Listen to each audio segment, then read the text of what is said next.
When you quit your corporate law job and then you told your friends and family that you're doing sushi, did they judge you at all? Was there any judgment there? Were they like, oh, what happened to her? I found it quite funny, actually, telling people.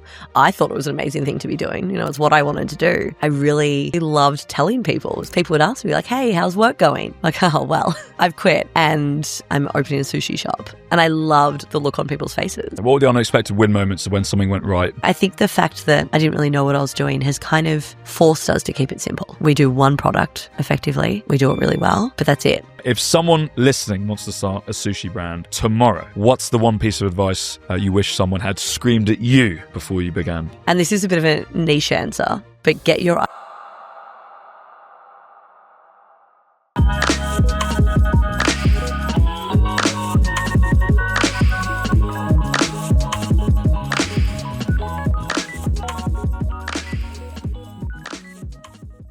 Ladies and gentlemen, boys and girls, welcome back to an episode of Founders Look. We've an absolute corker today for you. The very first female founder. I can hear everybody clapping behind the screen. Alex is looking very impressed. Today's guest is Alex Marks, a former New York lawyer who walked away from the corporate grind to launch Sushi Counter, an Aussie-style sushi brand shaking up the food scene. No culinary background, no roadmap, literally just a redundancy payout, a bold idea, and zero fear of starting from scratch. It's been 18 months and Sushi Counter's still going strong. And this is her first ever podcast. And it's one hell of a story. Let's get into it. Alex Marks, welcome to the show. Thank you so much. I'm excited to be here. First ever podcast. Yeah. Oh, you can tell me if I do a terrible job. I'm sure we'll be fine. So I guess, as I mentioned there in the intro, corporate lawyer, my opening question is, was law ever really your dream or just a version of success you thought that would make other people happy? It's actually a really good question. People often ask me why I became a lawyer, and I often say to them, I kind of just fell into it. I, did my undergrad studies in finance, and I got to the end of my undergrad and didn't really know what to do. I didn't really have a job lined up, hadn't really done the whole internship thing. So I had no idea what to do with myself. And I had a spot in the JD at Melbourne Uni for the next year. And I remember actually sitting on a top bunk in a hostel in Seville in Spain over the summer with my friends. And it was the deadline for applying for the JD that night. And I just thought, oh, well, I may as well do that. So I was like, yep, I'll do that. And spent the next 3 years doing the JD, which I actually ended up loving. And then I did the whole clerkship thing, ended up falling into a role at a firm that I absolutely loved. And for a time, I really, really loved it, and saw myself doing it forever. Saw myself being a partner there. I loved the team I worked with. I loved the firm I worked for. So yeah, for a time, it really was something I saw myself really doing. Where did you, the Seville thing's hilarious. I love how you applied for that job and bunk bed in Seville. Fantastic. What happened then along the way? Did you just fall out of love with it, or, you seem like a hugely bright individual? Like, what happened?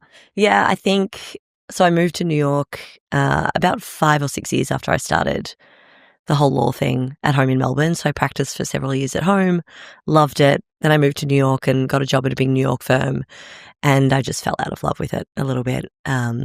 I realized that culturally it wasn't really aligned with what I wanted to do and the people I wanted to surround myself with. And I pretty quickly, after moving to New York, realized it wasn't for me anymore. And when you mean culturally, do you mind giving me some examples? Like give me some examples of actually, Nick, that's the practice, that was the culture. I'd never felt included. Just so anybody else listening now is probably potentially in that and they don't feel alone. Yeah.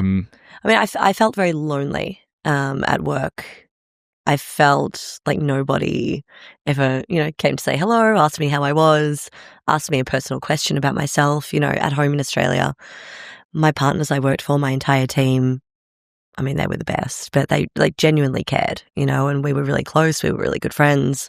They knew things about my life, about my partner, my family, my holidays, whatever it was. But in New York, I just felt like people didn't take as much of an interest. And that was really hard for me. I learned pretty quickly that I am a really big people person, and I actually loved the work. I found the work really interesting, fascinating. I did private equity M&A, so I saw a lot of businesses, come across my desk, and I found that fascinating, looking at businesses and seeing what people were buying and selling and seeing what people were doing well.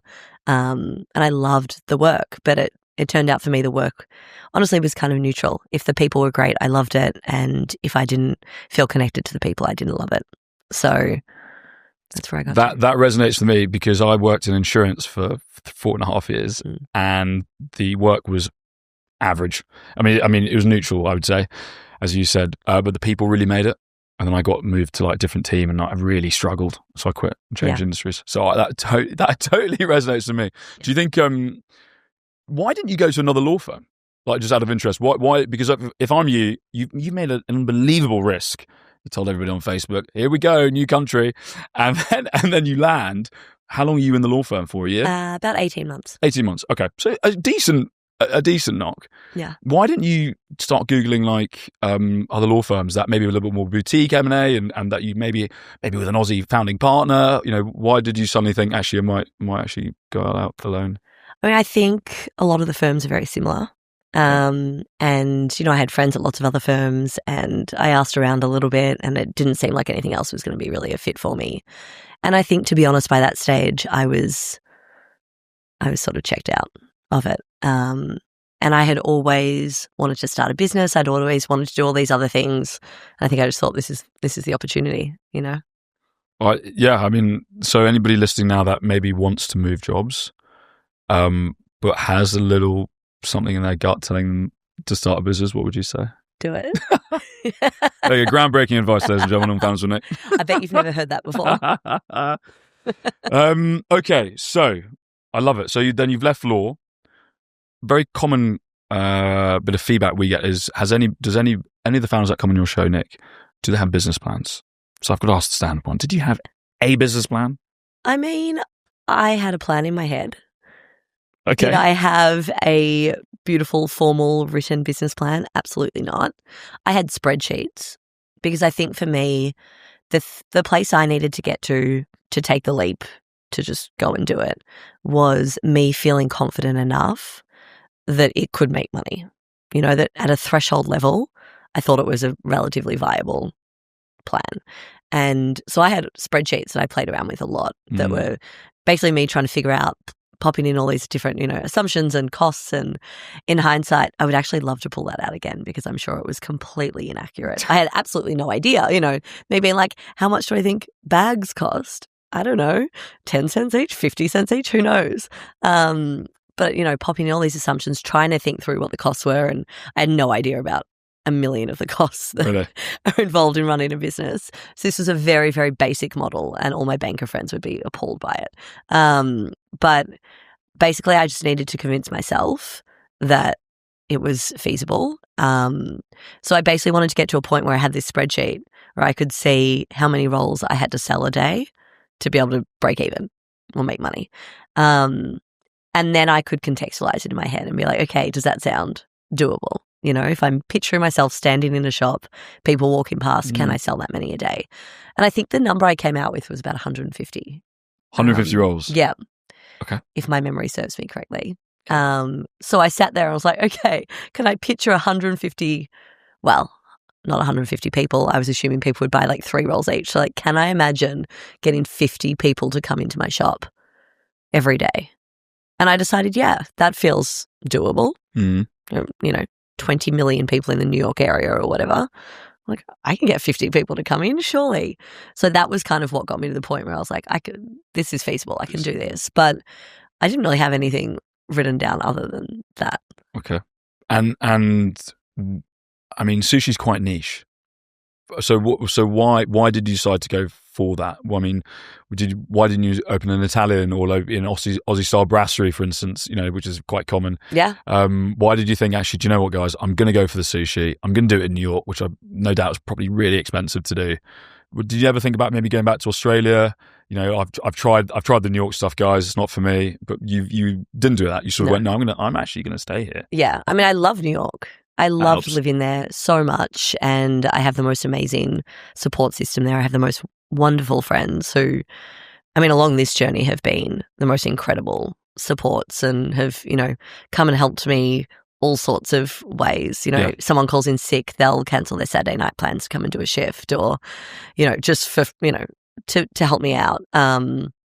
Or, you know, one of my good friends, for example, when we painted, when I painted, I left, that painter's tape, like the blue tape that you put down. I had put that on the floor and then kind of stacked on top of it vertically against the counter these pipes, PVC pipes, that I'd stuck to the front of the counter. I'll show you a photo. If anyone looks up Sushi Counter photos, they'll probably be able to see them. We can get it up. I wouldn't look too closely. I did them all myself. PVC pipes that we got from Home Depot. We had to, my God, another one of my friends had to help me cut them because they were too long for the van that we'd hired to go pick them up from Home Depot. So we ran back in, got a pipe cutter, and we had to cut them on the spot out the front of Home Depot so we could fit them in the van to start with, to take them to the shop. So a lovely friend of mine helped me do that. But then I'd stacked them on top of this painter's tape, and I couldn't get the painter's tape up because the pipes were covering half of it. So my beautiful friend Linda, I'm sure she'll listen to this, came down with her manicure set, her little nail scissors, and painstakingly spent hours cutting around all the pipes so she could get the tape up. So to circle back to where I started with this, I have the most amazing support system in New York, incredible partner who has been unbelievably supportive, and I didn't want to leave. I love the city, I love where I live, and I love my life there. So it wasn't really a thought, to be honest, to go back. Did you ever get, when you quit your corporate law job and then you told your friends and family that you were doing sushi, did you feel any, what's the word I'm looking for? Did they judge you at all? Was there any judgment there? Were they like, oh, what happened to her? Was there any, like, were you a bit embarrassed? Was there a sense of like, what are people going to think? Or was it a case of, actually, I'm going to do the hell I want to do. Yeah. And I don't give a fuck about anybody else? I mean, to be honest, there was a sense of, I found it quite funny actually telling people. I wasn't embarrassed at all, because I thought it was an amazing thing to be doing. It's what I wanted to do. But I found it quite amusing telling people because, you have all these people in your life that you see however often, and obviously my close friends knew from the very beginning, and then you'd sort of run into people and, we've got this huge network in New York, a lot of Aussies around who, you see every so often at something, and I really, really loved telling people. People would ask me like, hey, how's work going? I'm like, oh, well, I've quit and I'm opening a sushi shop. And I loved looking at the look on people's faces. Did you sense any judgment at all? Or was Not really. Good. No, I think, yeah. I mean, maybe, maybe behind closed doors. I don't know. But no, I mean, again, most of the people I know are incredibly supportive, and pretty much everyone was like, oh my gosh, that's so cool. Like, how amazing. But we're shocked by it because it is, it was a relatively out of left field pivot. I want to press on something about what you said earlier. You call yourself a people pleaser. How has that screwed you as a founder? Oh, so much. So much. And I think, having said that, I also think it's one of my strengths. And I think, we have a wonderful team and we have a really close team of people. And I think that is a huge benefit as well. But I think that's been the biggest challenge throughout this time for me is the people pleasing stuff, because I want to be friends with everyone. I want to make everyone happy. I want to let everyone do what they want to do. And for a long period of time, the business really evolved very organically. And, with my employees who are wonderful, it's kind of always been a system of like, I trust you to figure out how things should work, how you want to do things. We never really had many rules or processes. I felt very uncomfortable telling people what to do, and still do, especially some of my staff who are incredibly knowledgeable and experienced at what they're doing. We have some amazing, incredibly well-trained sushi chefs who, know so much more than I do about sushi and about what we're doing. And I find it very difficult feeling like I can tell them what to do or put processes in place. But it got to a point where I realized that people needed some guidance, needed some systems. It was getting kind of chaotic. We were getting, more and more staff. We were growing more and more. We were getting busier and busier, and we didn't really have systems in place. We had no rules, in quotation marks. We had, no guidance on what to do in this situation or what's okay, what's not okay. It was very much self-directed for a long time, and it was getting to a stage where it was just a bit chaotic. We had too many staff and too many new people, and who who didn't have the benefit of just kind of seeing how it had been working. Of course, yeah. And needed some guidance. So the people-pleasing stuff has been a really big challenge for me, and it's been something I think I've really learned along the way, and I think I've really grown a lot. I think I've got a lot more a lot more growth in that area. Trying to be, a better leader. And one of my good friends actually once told me throughout this journey in the last couple of years, and I think about it often, he said to me, he said, Marksy, he calls me Marksy, and I'm sure he'll listen to this as well. Clarity is kindness. And that has really stuck with me, and I think about that a lot. And I think that's so true. And I think I've actually done a lot of my employees a real disservice by not being clear about things and not giving them clear processes to follow and ways of doing things. I actually think I've made it a lot harder for them in a lot of ways, trying to just navigate things without a clear set of guidance. So that's something I'm really working on and trying to do a better job of. I think that's to be expected, though. I mean, you're 18 months, right? I mean, my business, L&J, we turned one 4 days ago. Oh, congratulations. Thank you, legend. Happy anniversary. Thank you. It's scrappy. Yeah. Like, it was really scrappy. Yeah. So, like, we didn't have processes in place. We didn't have a 30, 60, 90-day plan in place. We didn't have, like, weekly check-ins, daily check-ins with the team. So, like, I totally sympathize. Yeah. And, like, I don't know what I'm doing, and again, figuring it out. I'm still figuring it out as I go, but this whole time has been figuring it out as I go. And, like, I didn't know we needed these processes or those processes or, how things would work. So, I'm also trying to do my best along the way, and I'm learning every day, and we can get into, a lot of the things I had to learn at the start and figure out to get the business off the ground, but I knew nothing. So I try to be kind to myself sometimes and remind myself that I'm also learning. But at the same time, I am a boss, I'm a leader, and I need to do a good job for my employees. We have 20 staff, all of whom are amazing, and I actually feel very honoured that they choose to spend their time, working with us. And what a lovely way to look at it, yeah.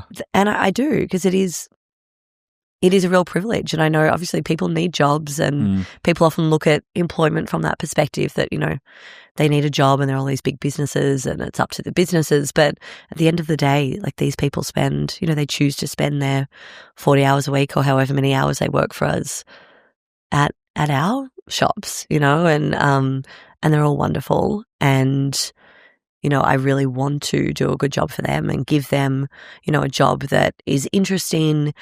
They have development opportunities. They feel like they're learning. They feel like they're contributing. They feel valued. So that's something I think about a lot. Who challenges you in the business then? Soph. So Soph is our director of operations, and Soph and I have become a really great team. And I know Soph will also listen to this. Soph came on board with us about a year ago and runs our stores day to day. Soph and I spend a lot of time together, and yeah, I think Soph's one person who will say to me, "Hey Al, I think we need to have a think about this, or we need to do this differently." And I valued that so much, because up until, that point, I had to do everything myself. I was making every decision myself. I didn't really have people to bounce ideas off or talk about things with, or, critically analyze like different paths we might take. And I've really valued having someone there who is also as deep into the business as I am, spends their entire, life basically now thinking about the business, and, someone I can kind of do that with. And I'm very grateful that, I think Soph feels comfortable enough to say to me, hey, it's very this important. isn't working, or, we need to do this, or I don't think we're doing this the right way. And I'm really grateful for that. Sort of a de facto co-founder. Yeah. A de facto co-founder. It's the best. Ladies and gentlemen, if you're really enjoying listening to this founder, give us a like and subscribe. It really helps the channel out. I hope you got some golden nuggets from our founder, and I'll let you get back to the show. Do you ever, when has your people pleasing cost you something for the business? Like a tangible cost? Oh, that's a good question. It's definitely cost us a lot in free food. I can tell you that. Okay. Because I'm the kind of person, I mean, I was on the counter myself for the first several months, pretty much all day, every day. When we opened, I had one employee, and his name's Alex. He's still with us.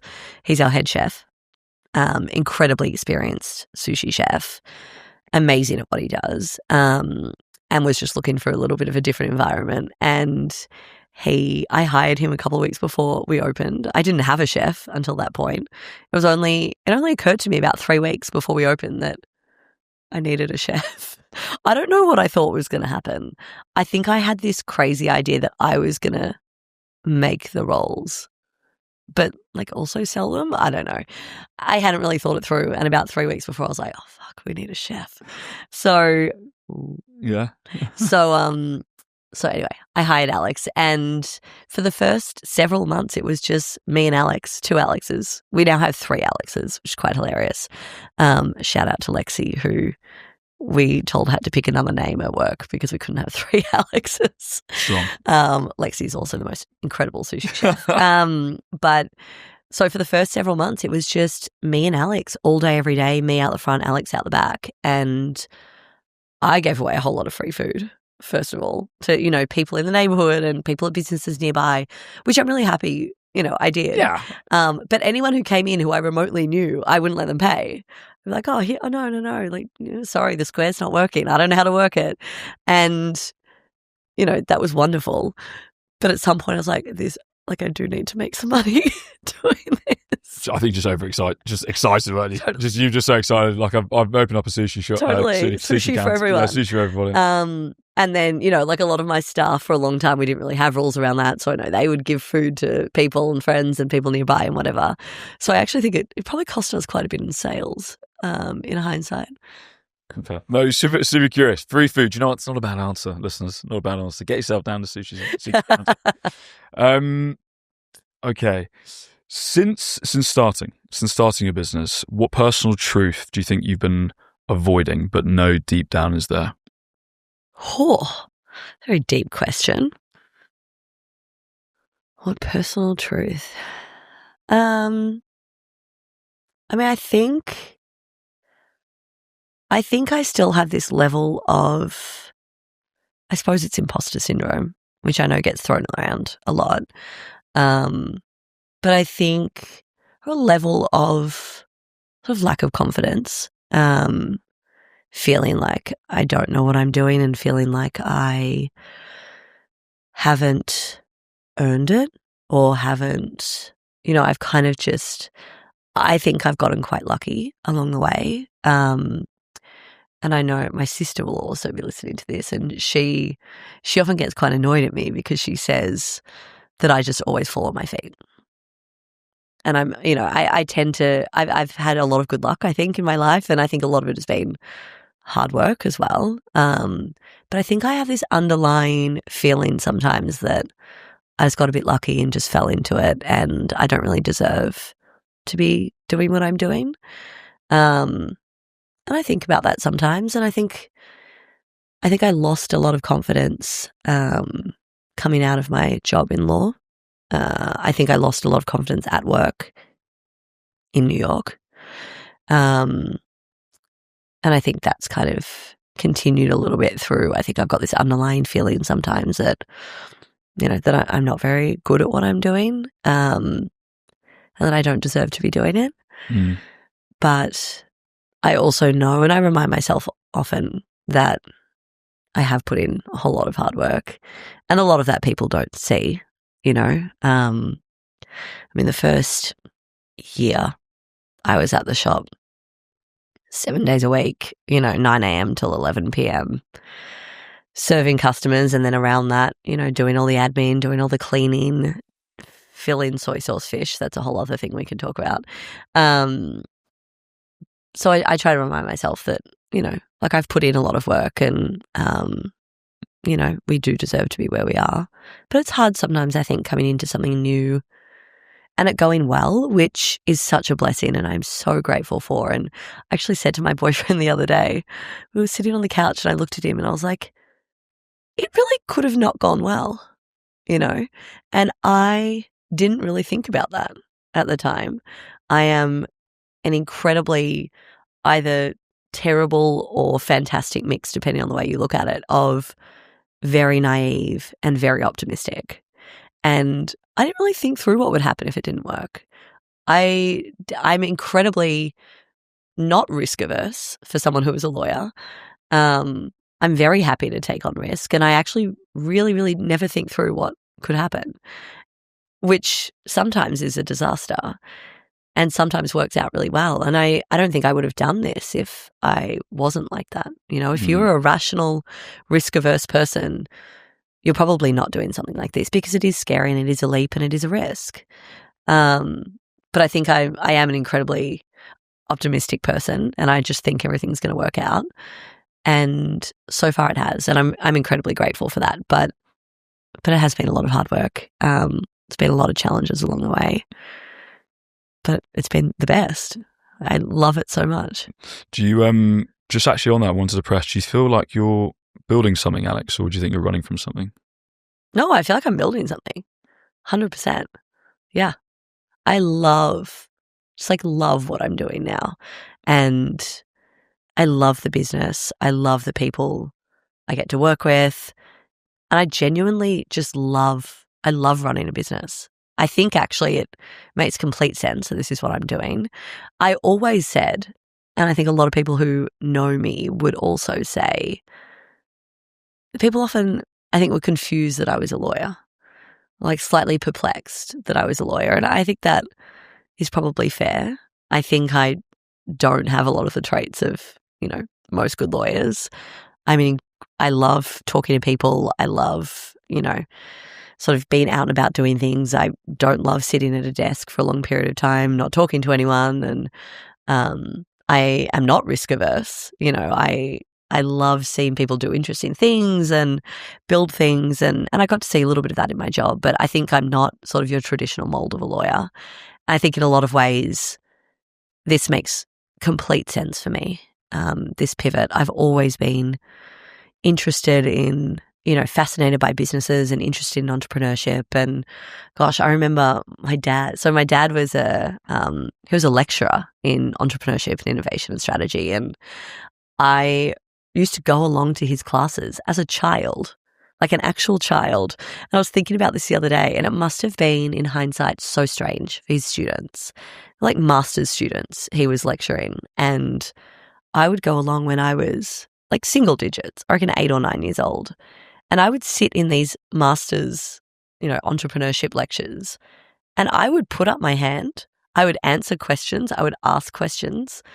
And I think they probably thought I was just very cute, which is what I would have thought at uni. Someone, a child would come along and thought they were, a uni student and was putting their hand up. But I've just always found it fascinating. I remember as a child with my dad, we'd be on holidays, we'd be on a road trip, and we'd be coming up with this business plan for this, fictional business. But I've always found it fascinating. And I think it makes complete sense for who I am and my personality to be doing this now. I don't mind being chaotic. My life is complete chaos, and I love that. I'm not a very routine person at all. I love that I get to do different things every day. People ask me often what my life is like, what my day-to-day work is like now. And I always tell them it's, complete mixed bag. Like one day, last week, for example, one day I went in and I was one of the chefs because one of our chefs was sick. So, I'll go from doing that to the next day. I was out in Queens looking for a used van, wandering around, used car dealerships. So glamorous, this life. Because we need a van. Yeah. And all sorts of weird and wonderful things. And I love that. Like, I really thrive doing that and doing different things every day and not having, a 9-to-5 desk job. My job wasn't exactly 9 to 5, but, having a desk job. Like, I love what I'm doing. I love the chaos. I love the possibility. I love thinking about things. I love thinking about amazing things we can do in the future and the ways we can grow. And, it makes complete sense. Why do you love the chaos so much? Because I interview a few founders, and we get a wide range.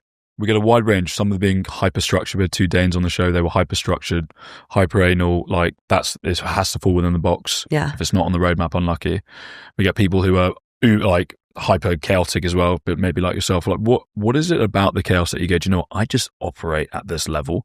Is that where you get your best work done? Yeah. I think I'm just naturally chaotic.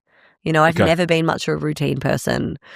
I've never been very structured. And I love it. I think I thrive in that environment. I've always been the kind of person who, I'm a last minute crammer, always. Same. It's Exclusively. yeah, exactly. And, that's just kind of what I'm like. I've always been someone who's just figured things out as I've gone along. I'm not a good, in some ways I'm a planner in that I actually don't think I'm a planner. I think I'm like a dreamer. I love thinking about things I want to do and planning things in the sense of, I'd love to do that. We could do this. We could do this. But I'm not a planner in the sense of, here's my weekly plan. Here's my structure. I try sometimes and it never works. It falls apart because, these things come up and I have to do this and I have to do that. And I operate really well in a chaotic environment. I'm good at figuring things out, as I go, and that really works for me. Whereas I think for a lot of people, this would not work well, and they would need structure and, like some of the other founders you've talked about, but I don't. No, it's really important that we speak about that because I think there's maybe a misconception about starting a business that you have to be really regimented. Maybe I don't know, 3 A stars from school or something of that nature. But actually, it can be scrappy. You can be a bit chaotic. You can still get results, and I think it's really important. So if you are listening and you are thinking, do you know what? I like Alex. I like listening to this. I resonate with her. That sort of I understand. Then this is your sign to do it. Alex, maybe a slightly easier conversation now. The sushi. Yeah. We've obviously got to talk about the sushi. We're fucking half an hour in. We haven't spoken about the sushi.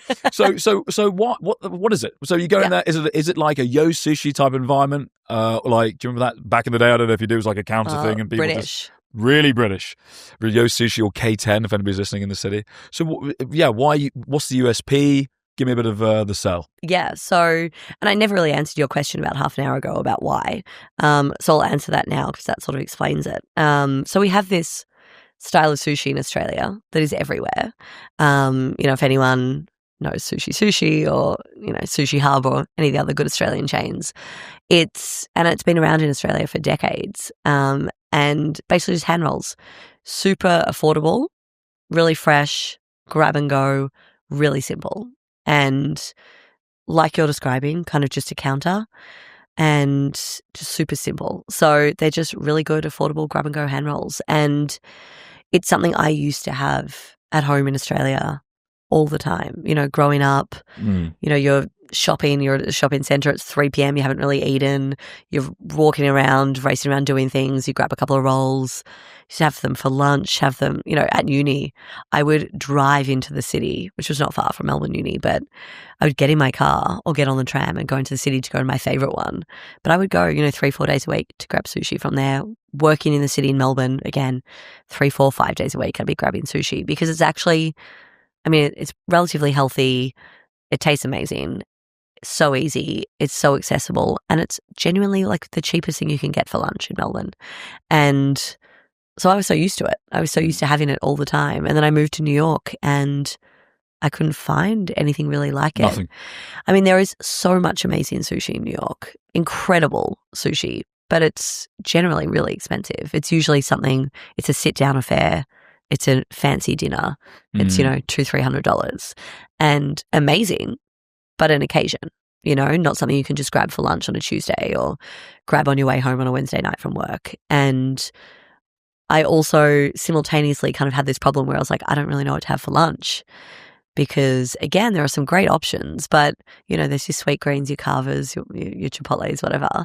But you kind of run out after you've had those a few times. And I recognize the irony in this, in that I used to have sushi every day. So clearly I don't actually get sick of things. But, I was I was craving sushi. I used to have it for lunch and I wanted to be able to just grab it for lunch at work on a weekday. And I couldn't really find anything like it. And I'd been complaining about it for the first 18 months I lived in New York. So I thought you might try and fix that. Yeah, so I was like, all right, I'll do that. So yeah, the USP really is it's incredibly fresh. We use really high quality ingredients, but it's just super simple. It's grab and go, and it's really affordable. It's 1 for $5, 3 for $12, which in New York is a really affordable lunch out.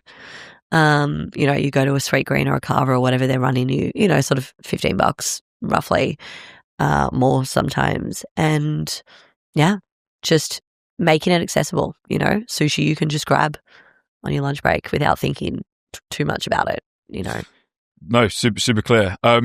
What were the unexpected wins, by the way? What were the unexpected win moments of when something went right, but only because you weren't from the hospitality industry? Oh, that's a great question. I'm trying to think what's gone really well. Nothing. I mean, lots of things have gone really well, thankfully, which I'm very grateful for. But what's unexpectedly gone well? I mean, I think just sort of our business model is a little bit different to a lot of, at least other sushi places, And I think it's come from a perspective of me coming in kind of as a consumer, effectively, and not coming from the industry. We do a lot of things very scrappily, very simply, that, other places might do a little, a little fancier with their processes or whatever, coming from, sort of culinary training or a hospitality background.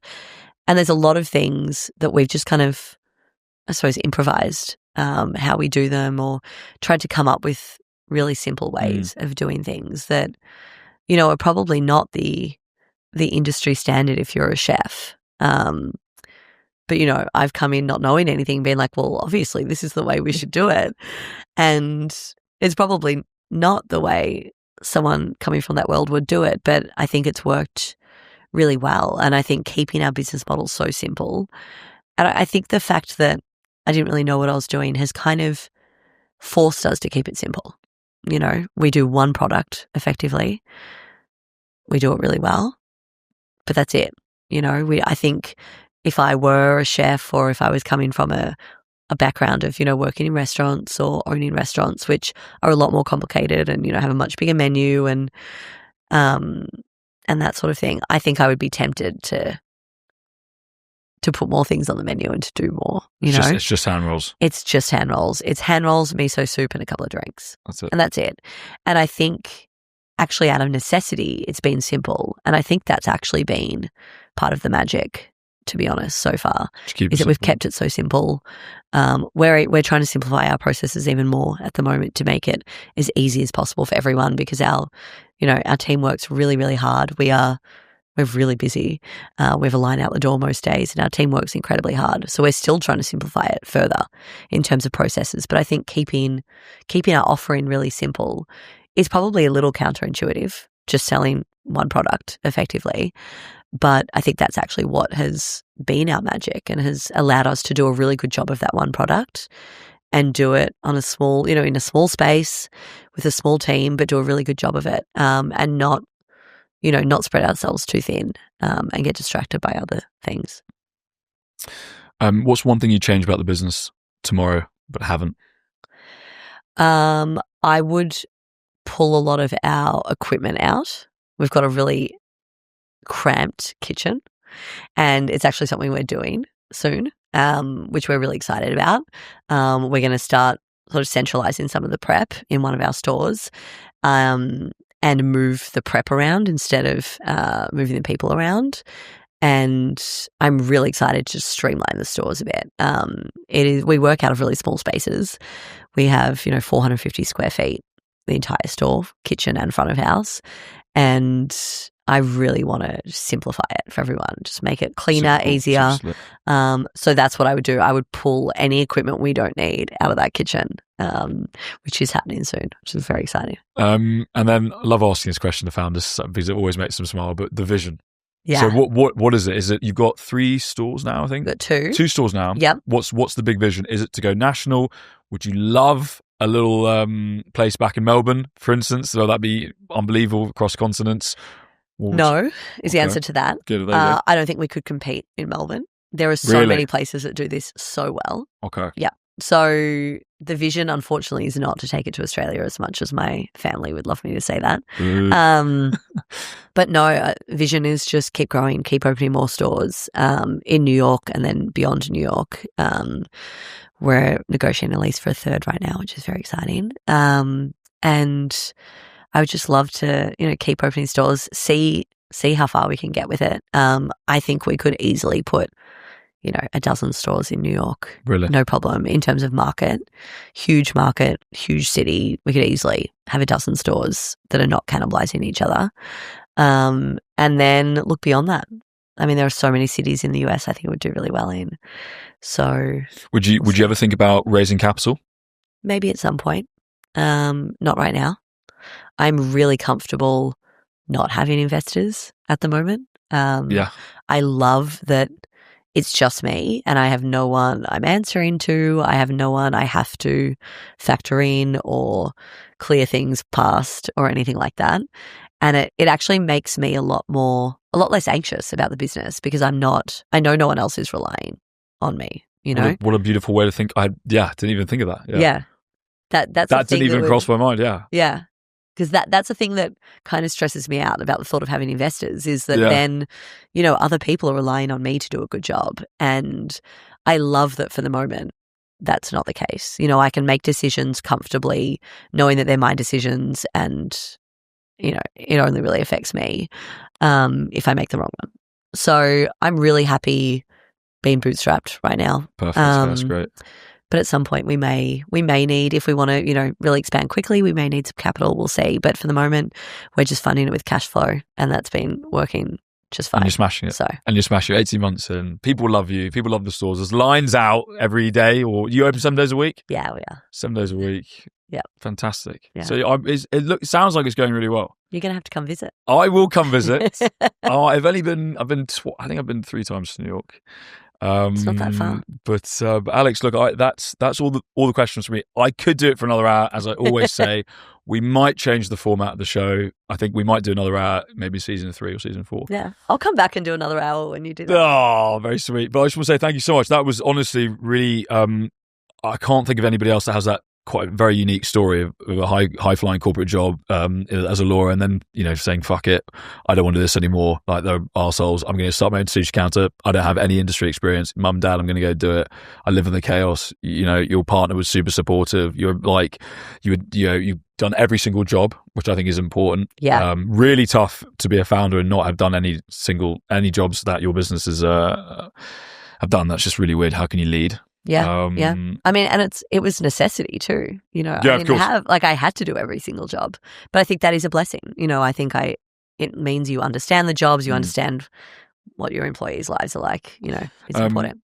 I think the last question actually is going to be such a standard podcast question, but I know I have to ask it. If someone listening wants to start a sushi brand tomorrow, what's the one piece of advice you wish someone had screamed at you before you began? I would say, and this is a bit of a niche answer, but get your IP in order is my suggestion. Get all the legal things set up really well.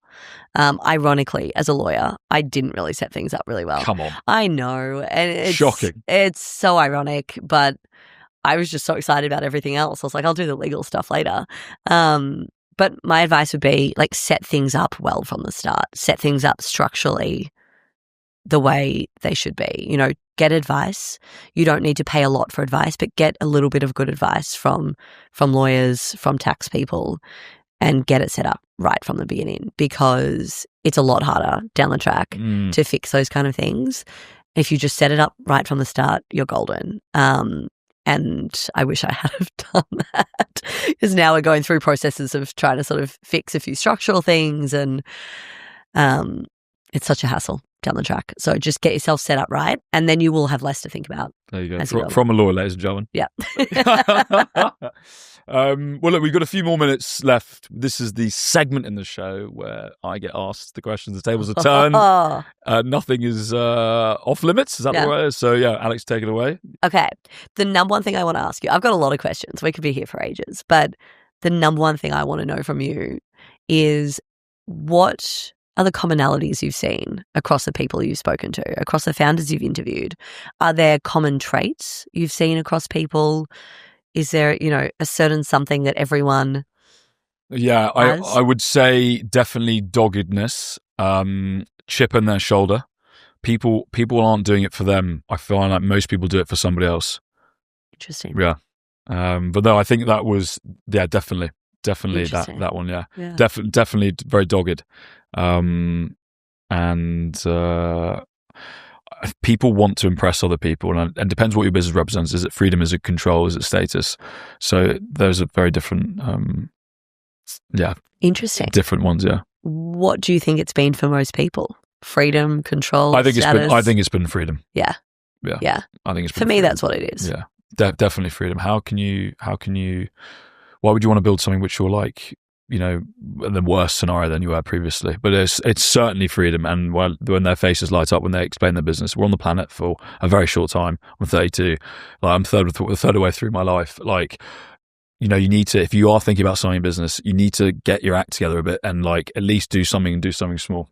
Yeah, I agree. I mean, my biggest fear, and people often ask me like, what pushed me to do it? And to be honest, my biggest fear was still sitting there in a job I didn't love, that I liked enough, but didn't love, thinking about doing something that I was really excited about, but not pulling the trigger, and then still sitting there 5 years later in the same job, still thinking about it and not having done it. Well, Well, that's your sign, ladies and gentlemen. We're going to wrap up, Alex. But I just want to say thank you so much. Had an absolute blast. I hope you enjoyed it. I did. And if you're in New York or about to travel, get yourself down there, and we'll see you soon. Have a great day, people.